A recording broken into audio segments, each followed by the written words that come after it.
Mashele, a South African-based political analyst, came guns blazing, actually giving a background how Zimbabwe became what it is at the moment, describing and chronicling the exact situation that is transpiring in Zimbabwe at the moment, saying the people of Zimbabwe are living as animals as a result of the decisions that were made by ZANU-PF, going some of the people in Zimbabwe were actually clapping hands when ZANU-PF was destroying every inch of the country. And guess what? ZANU-PF, the same tricks it has been using on opposition, similar tricks it has been also using on United States of America and other European countries, the same tricks it has been using on the people of Zimbabwe, as well as African leaders who decides to stand against them,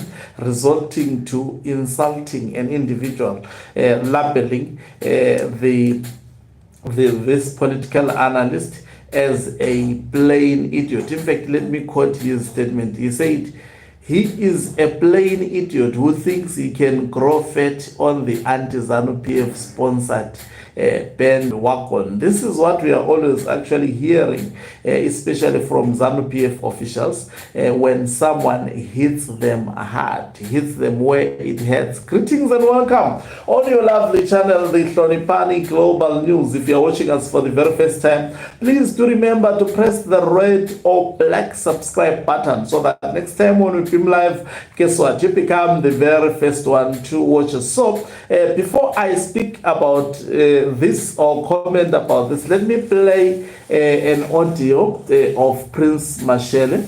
Let's just listen to it. I hope I got it right. Let's just play it and listen what he said. Zimbabwe is a mess. There's no doubt about it. Zimbabwe is the opposite of Botswana. Will it get any better? No. Here is the thing. You see, ZANU-PF has criminalized Zimbabwean society. It has perverted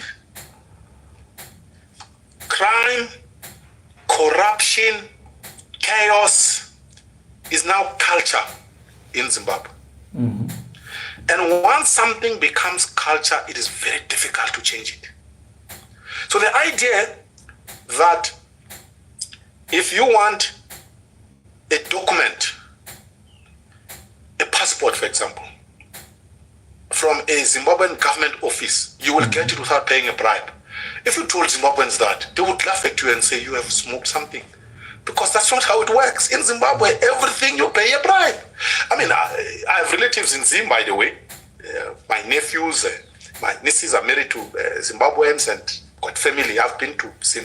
Mm-hmm. I have a story of a family, an elderly family member who broke a leg and went to a public hospital somewhere in Bulawayo. The family had to bribe a doctor in order for this family member to be operated on. That's the truth. The doctors used to pass her for months, a broken leg. The doctors just didn't operate on her until a bribe was paid in hospital. Man, can you imagine that? That's Zimbabwe for you. To change that, my friend, you need decades of progressive authoritarianism. I don't know if you are going to get that. The second thing about why you can't change that Zimbabwe thing is the involvement and the enmeshment of the military in politics. Mm-hmm. You see, ZANU-PF and the military are the same thing. That's why even Mnangagwa could never have been president of Zimbabwe without a deal with the military. Right? So the head of the military, she went, had to engineer a coup to remove Mugabe. And they had a deal that you come in, I'm going to be your deputy. That's how it works. So when you have a military that is at the center of a country's politics, let me tell you, you can't change anything. Because they will simply blow up your head. What are you going to do? If you make noise in Zim, they simply blow up your head. That's it. That's the end of it. So Zimbabwe is a hopeless case. That's why the cream of Zimbabwe, the intellectual cream of Zimbabwe, is out of that country. It's in South Africa, it's in the UK, some of them are in the US. And let me tell you, they will never go back. Mr. Hopewell Shinona, my brother. He's the only one who's making from there.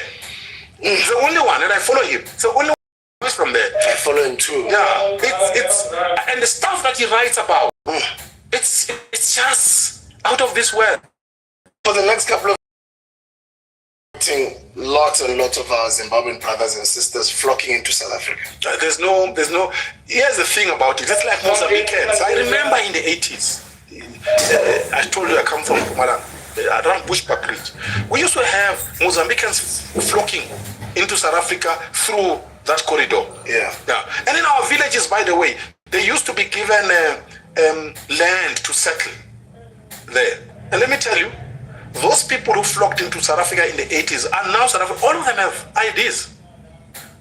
There's no such a thing that people who, out of a conflict, they go to this part of the world and they settle there and they go back. No, they don't go back. They actually integrate with the society. I mean, the Zimbabweans in many ways have integrated with South African society. You may like it or you don't like it. They are going nowhere. Some of them may still visit this and that, but I can tell you, those who are settled in South Africa will live in South Africa, they will have children in South Africa, and those children will be South Africans, whether you like it or not. In any case, that's how South Africa, by the way, came. Most people have no idea. South Africa came about through a process like that. I mean, people in the Northwest, what are they? They are South African. They are South Africans by citizenship because they've got IDs. But these people have relatives in Botswana. Historically, they've got a relationship with Botswana. People in Mpumalanga, right? Yeah, I think this man spoke and chronicled the situation of Zimbabwe exactly.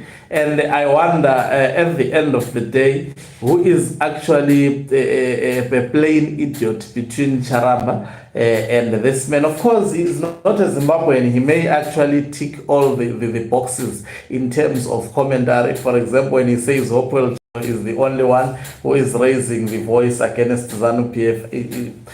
I mean, that is the legal mistake that he did. There are numerous voices. We are also a voice that actually is raising a lot of issues against ZANU-PF. So, for saying that, he is described as a plain idiot who thinks he can grow fat on the anti-ZANU-PF. They say he is sponsored for saying that. So this is how these propagandists, limited propagandists like George Charamba thinks. This is the exact perception of individuals like George Charamba. When you actually raise facts, what do they resort to? They resort to insult, baseless insult. And they resort to lies to try and character assassinate an individual. But we know that he is speaking truth. We are living this. Everything that you heard on this audio, if you have been into Zimbabwe, if you know Zimbabwe, this is exactly what is happening. You bribed to receive medical health care in Zimbabwe. You bribed to receive, in fact, a passport in Zimbabwe. You bribed even on the roads, the buses even the bus that is taking Zimbabweans in the morning, this morning to Bulawayo, they are, I don't know, when I counted last time, I lost count. It was more than 8 roadblocks. The driver simply, there is money that they budget for these buses. Throughout the roadblocks, they are paying bribes. This is the culture that has actually been created by ZANU-PF in Zimbabwe. It has become part of our lives that, okay, if you want a passport and you want to be attended like a normal customer by these public civil servants, you have to pay a bribe everywhere. I've actually tried, I've opened businesses in Zimbabwe. I've opened a business in Zimbabwe. I know how difficult it is. I've run a very successful business, by the way, under circumstances.